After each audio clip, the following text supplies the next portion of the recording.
Hello again, friends. In this episode, we'll be listening to the story of Gabriel and Hazel. Buckle up for this wonderful story. Enjoy the show.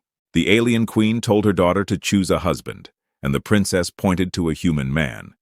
Gabriel had rehearsed his speech 400 times on the voyage out, and his translator earpiece had ruined every single one, turning lasting peace between our peoples into lasting soup between our peoples, with the serene confidence of a machine that has never once doubted itself. So when the herald announced him to the great selection hall of Vile, he simply bowed and said nothing, and let the 100 suitors from 100 worlds assume he was a mute, or a coward, or furniture. They were, he thought, magnificent. That was the worst part. To his left stood a prince whose armor generated its own weather, a small, dignified thundercloud grumbling above his shoulders. To his right, a warlord from the ring cities had brought a retinue of floating blades that spelled out his accomplishments in the air, slowly, so no one would miss any. Everyone glittered. Everyone was worthy. And Gabriel, envoy of a small, cloud-drowned world with no army and one functioning spaceport, stood at the edge in a coat he'd pressed himself and hoped the pressing didn't show. High above them all sat Victoria, queen of Vile, her skin a deep regal red like polished garnet. Her stillness the kind that came from ruling long enough to know that stillness frightened people more than shouting ever could. "Daughter," she said, and the word carried to every corner. "Choose." Hazel rose. She was radiant in the way her mother was radiant, the same red catching the light. But where the queen was garnet, the princess was something warmer, a coal that remembered being fire. She wore the ceremonial ears bare, the elegant tapering points that marked her line, and she did not look at the thundercloud prince, or the warlord, or the 17 envoys who had, over the past hour, tried to bribe the musicians into playing their homeworld anthems. She descended the marble steps in absolute silence. Gabriel watched her come and felt his heart do something arrhythmic and undignified, because he knew that walk. He had seen it once before, 3 months ago, in a service corridor behind the embassy, when a coolant valve had ruptured, and a young woman in a maintenance smock had been swearing at it with a passion he found deeply relatable. He'd handed her a wrench. She'd asked what humans did when a machine humiliated them, and he'd said, "We name it something cruel," and refused to make eye contact. And she had laughed, a real laugh, surprised out of her. And they had talked for 2 hours about umbrellas and apologies, and whether loneliness felt the same in every language. She hadn't told him she was the heir. He hadn't told her he'd spend every night since replaying it. Now she walked past the prince, past the warlord, past a duke whose entire planet was rumored to be made of gold and grievances. The hall began, very quietly, to stop breathing. She stopped in front of Gabriel. She raised her hand and pointed at him. For 1 full second, nothing happened, the way nothing happens at the top of a fall. Then the room erupted. The thundercloud actually thundered. The floating blades scattered their boasts into nonsense. 100 noble voices rose at once in 100 tongues, and Gabriel's earpiece, overwhelmed, whispered helpfully into his ear, "Soup, soup, extremely soup." He did not lower his eyes. He met her gaze across the noise, and she met his, and neither of them looked away, and everyone in that hall who had assumed him furniture now understood there was a story here that no one had thought to ask about. The queen's face went cold. "Come," said Victoria, and it was not to the hall. In the antechamber, away from the roar, she looked at her daughter and then at the human, and Gabriel braced for the part where he learned which Valian punishments were survivable. But Hazel spoke first, and not with politics. "You told me to choose someone worthy of the throne," she said. "I chose someone who asked what I was afraid of. No one on this world has asked me that in 19 years. He did it before he knew I was anything at all." Victoria turned to Gabriel. "You have no crown." "No," he admitted. "I have a coat I pressed myself. You probably noticed." "I did. I was afraid of that." Something moved behind the queen's eyes. The terrible discovery that her daughter was happy, and that she had been prepared for every threat except this one.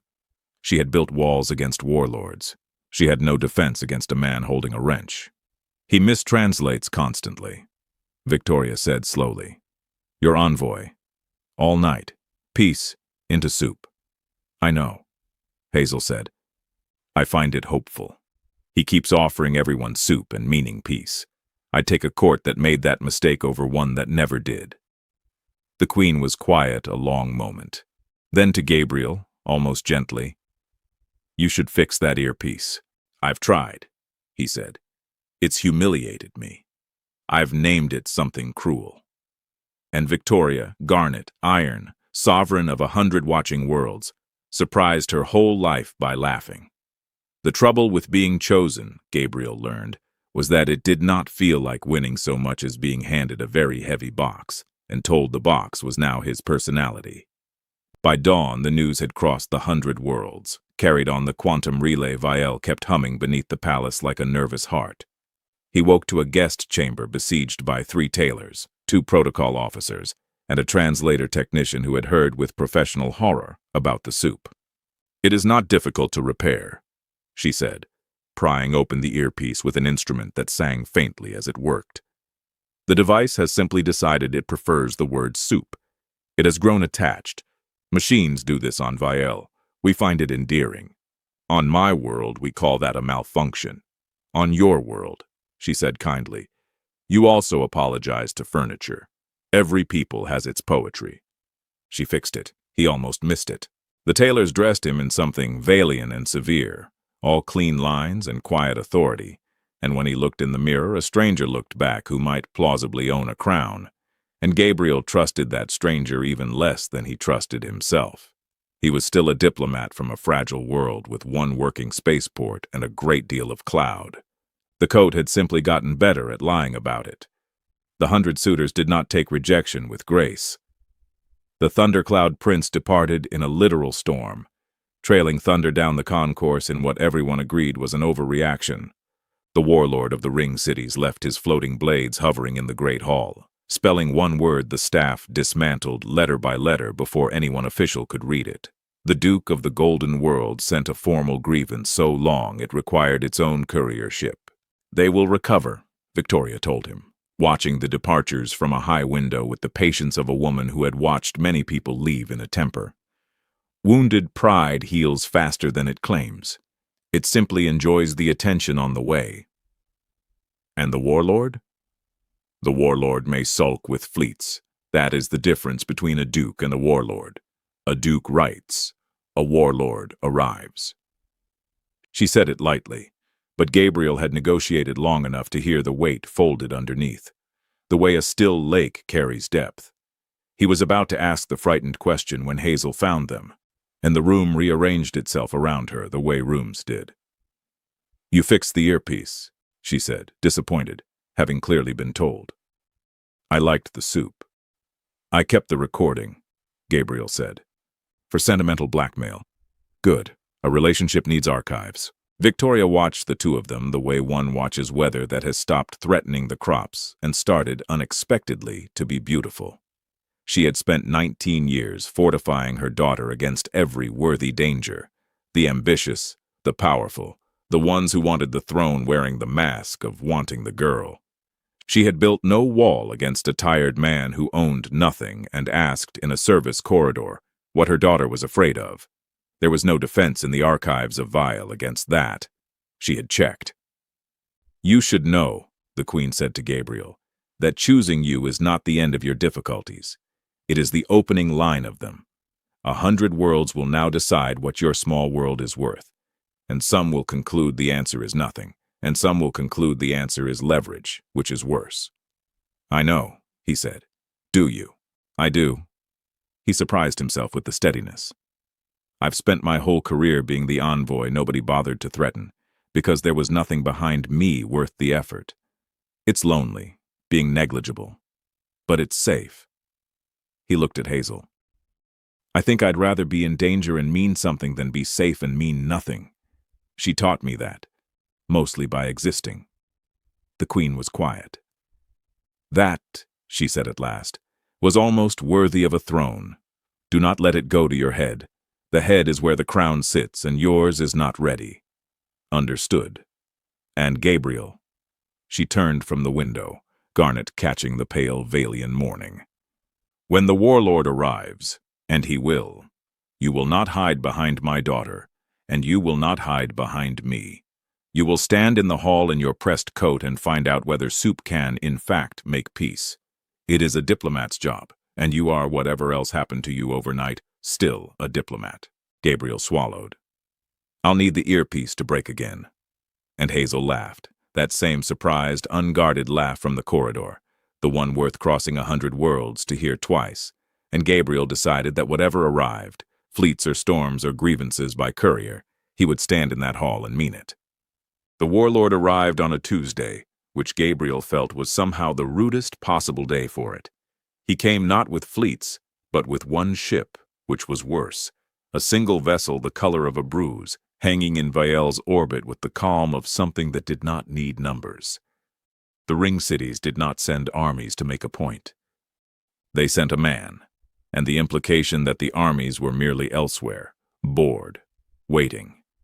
His name, the relay reported, was Lucas, and he had crossed to demand a duel of consequence, an old Vaelian custom in which two claimants argued not with blades but with worlds, each staking something their people could not afford to lose, the loser surrendering it before the assembled court. It was civilized.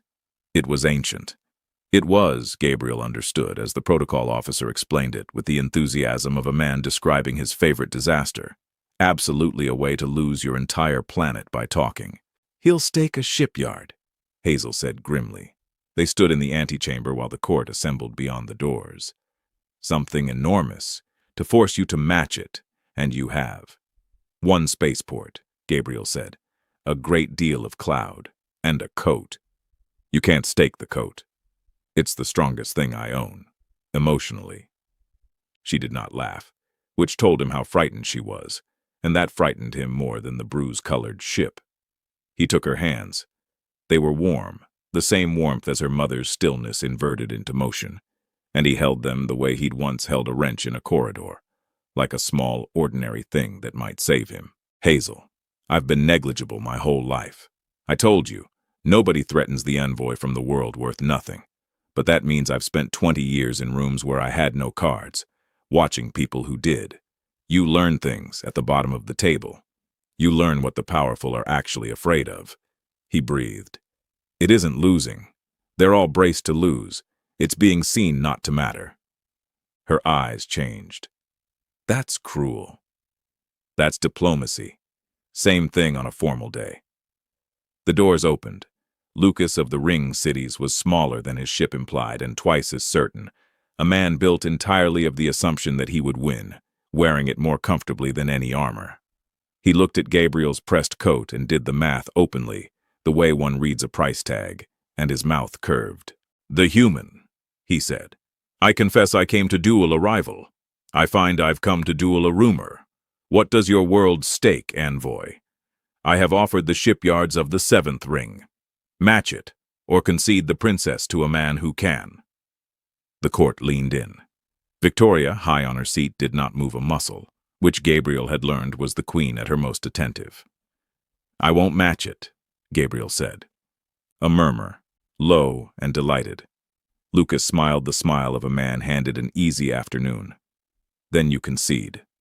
No, I decline the terms. Gabriel stepped forward, and his voice found the register he used in the rooms where he had no cards, the flat, honest one that had, more than once, been mistaken for confidence. You've staked shipyards, fleets, the 7th ring, enormous things, and every noble here is impressed, and none of them is surprised, because a warlord staking power is a fish staking water. It costs you nothing to offer what you are, so I'll offer what you can't. He turned, slowly, to the whole assembled court. My world has one spaceport, and too much weather, and nothing anyone here would cross a room to take. I know exactly what I'm worth in this hall. Nothing. And that means I'm the only person in this room who has ever, once, been chosen for a reason that wasn't power. He looked at Lucas, almost gently. She walked past your shipyards, past 100 of them. That's the duel you actually lost, and you lost it 3 months ago in a corridor you'll never see. And no fleet you own can restake it. You came here to be matched. I'm sorry. You can't be. There's nothing to match. That's the whole point of you. The silence that followed had a texture. Even the earpiece said nothing, which was, for it, an act of profound restraint.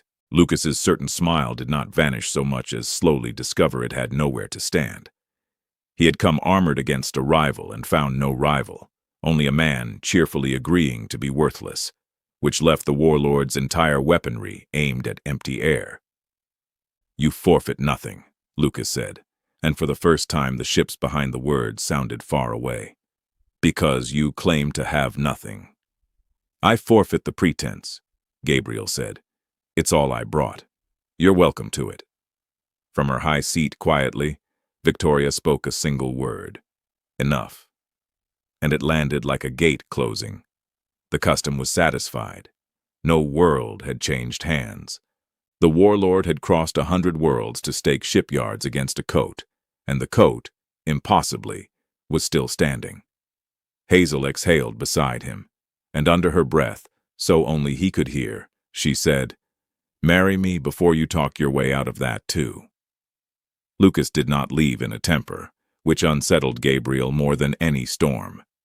He simply bowed, a small, correct, thoughtful bow, and departed for his bruise-colored ship without threats, and a warlord who leaves without threats is a warlord who has decided to think, and thinking warlords are how wars begin quietly. Gabriel watched the vessel lift from orbit on the great observation glass, and felt no triumph at all, only the specific dread of a man who has won a hand and suspects he's tipped his whole strategy doing it. "He'll be back," Gabriel said. "He'll be back," Victoria agreed. She had come to stand beside him without announcement, which was her way. But not with fleets. You embarrassed him with an idea, and ideas can only be answered with ideas. He will spend a year building one. You have bought time, envoy. Time is the only thing a small world ever really wins. Learn to spend it well. On my world, we mostly spend it apologizing to furniture. "Then you are already wealthy," said the queen, "and merely bad at accounting." She almost smiled. He was learning to catch the almosts. They were, he suspected, the true currency of Viel, a people who had ruled 100 worlds long enough to know that anything said too plainly could be used against you, and so had folded all their tenderness into the space just before a smile, where it was safe. That evening Hazel took him up, not to a hall or a garden, but to the spire, the highest point of the palace, where a lift with no visible mechanism carried them past 19 floors in the time it took to lose his stomach and find it again. The chamber at the top was open to the sky, held under a dome of the same singing glass, and beyond it hung Viel's night, not black, but faintly, impossibly green, threaded with the light of the quantum relay that laced the 100 worlds together like a nervous system that never slept. "This is where they crown us," Hazel said, "and where we come to be uncrowned, when the crown gets heavy. Nobody's allowed up here but the line." She glanced sideways. "And whoever the line drags along. I'm honored to be dragged." "You should be. The last person I dragged up here was a coolant valve, and I threw it off the edge." They sat on the floor like children, backs against the cold glass, the green night wheeling slowly above them, and for a while, neither said anything, because the corridor had taught them both that silence between the right two people is not empty but furnished. "I have to tell you something," Hazel said finally, "and I've been putting it off because once I say it, you'll understand my mother, and I'm not sure you should. Understanding her makes her harder to be angry at, and sometimes I need to be angry at her, at." Gabriel waited. He had learned, at the bottom of 100 tables, that the most important thing a person can do is not fill a silence someone needs. "My father was a suitor once," she said. "The chosen one. From a small world like yours, smaller. He wasn't powerful. My mother chose him the way I chose you, walking past every crown in the room, and the court was scandalized, and she didn't care." Hazel's jaw tightened. "And then a warlord, not Lucas. Before Lucas, they breed like weather here, came to demand a duel of consequence. And my father stood in the hall, and he had nothing to stake but himself. So he staked himself. He offered his life against the warlord's fleet to spare my mother the choice of losing either." She breathed. "The warlord accepted. My father won the fleet. My world kept its border, and I never met him, because the winning killed him, the way it was always going to. The green light moved over her face. That's why she built the walls, Hazel said. That's why she armed me against the worthy and the powerful and the ambitious. She wasn't afraid I'd be chosen by a warlord. She was afraid I'd choose the way she did, some quiet nobody in a pressed coat who'd stand in a hall and offer himself, because that's the only thing the powerless ever have to stake. Her voice cracked, just slightly, on the last word.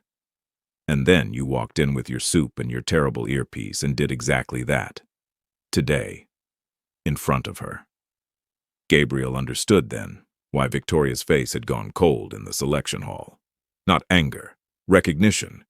Her daughter had pointed across a crowded room and chosen the exact shape of the wound the queen had spent 19 years teaching her to avoid. I didn't offer my life, he said carefully.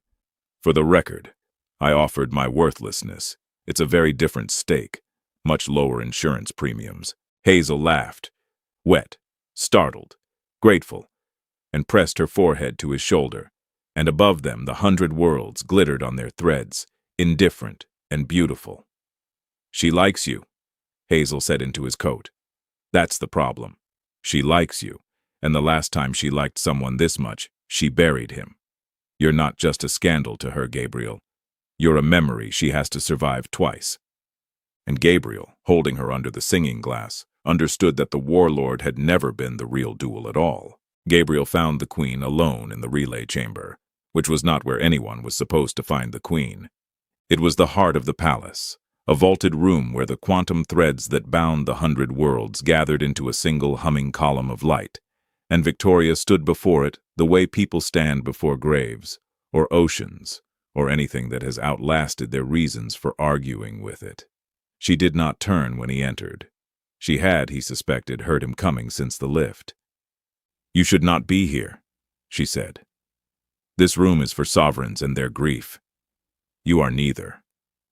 I brought soup, Gabriel said, and set the bowl down on the console beside her. Actual soup. I made it myself. I have been informed by 3 separate Valians that I apologize to furniture, so I thought I'd apologize to you with the one thing my earpiece believes I'm always offering anyway. For a long moment she looked at the bowl as though it might be a weapon. Then, very slowly, she picked it up. It's cold, she said. The lift is 19 floors. Emotions were prioritized over temperature. She almost smiled. He caught the almost. Hazel told you, Victoria said. It was not a question. The column of light threw red across her garnet skin, deepening it, and Gabriel saw for the first time how tired a person could be who had refused, for 19 years, to put a heavy thing down. She told me about her father, he said gently. She told me you chose him the way she chose me, and that a warlord came, and he staked himself, and won, and it killed him. He paused. She told me you've been arming her against exactly this. Against me. Against the shape of me. And still you came up 19 floors with soup. I'm a diplomat. I go where the difficult conversation is. It's the whole job. Also, I had nowhere else to be. Your daughter is very intimidating, and I needed a room she wasn't in. Victoria set the bowl down. When she turned to him at last, her eyes were not cold. They were something worse. Open, which on a face that had ruled 100 worlds was almost indecent.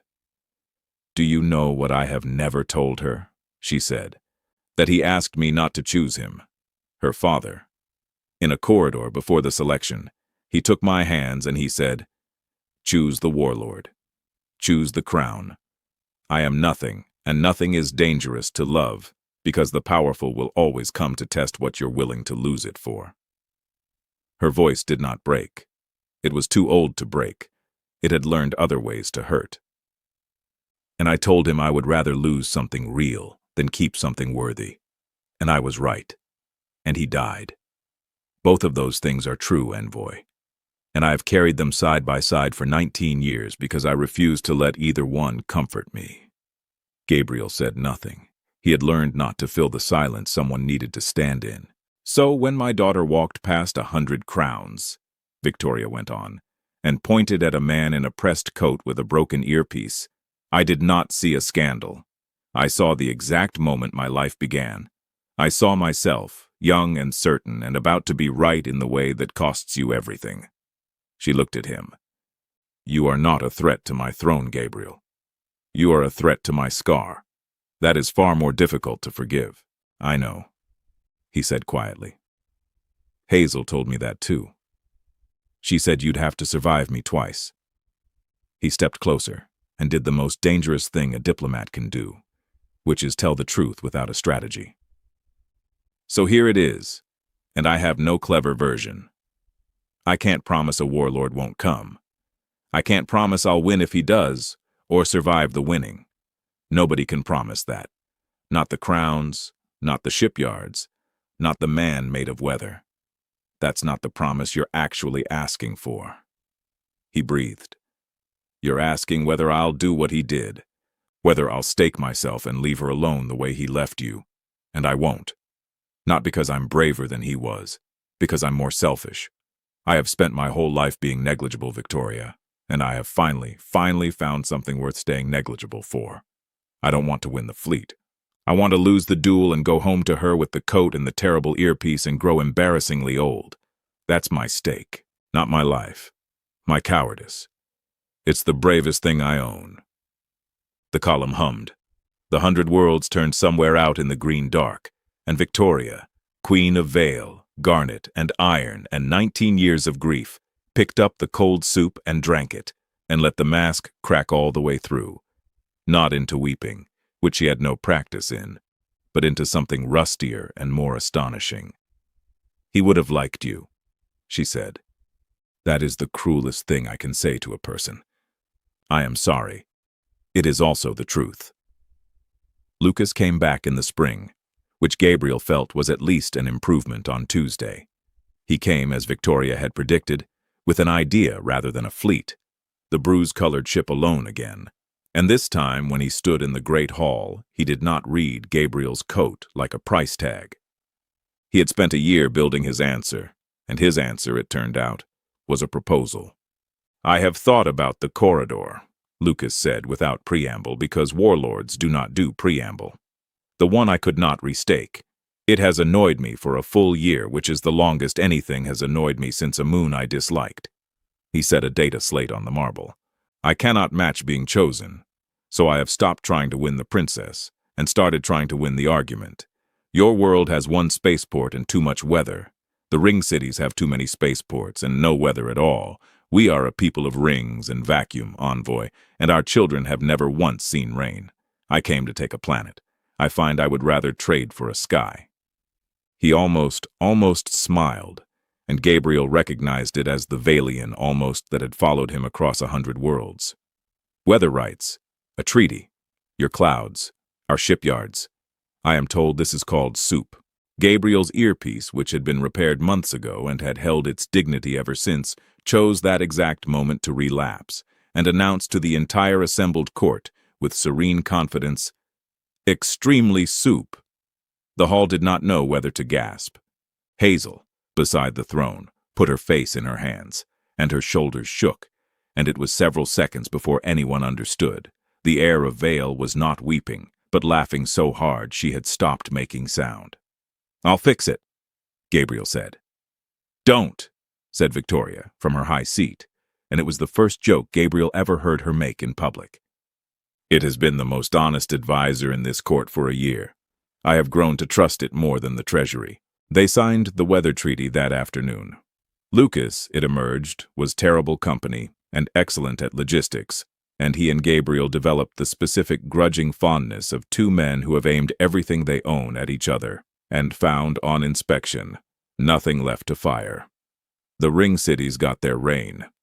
Gabriel's small, cloud-drowned world, negligible for 1,000 years, woke up to discover it owned the one thing 100 vacuum-locked civilizations had never been able to manufacture, and negligible was the last thing anyone would ever call it again, which was, Gabriel realized, the trap he'd spent his whole life avoiding. He had loved being worthless. Worthless was safe.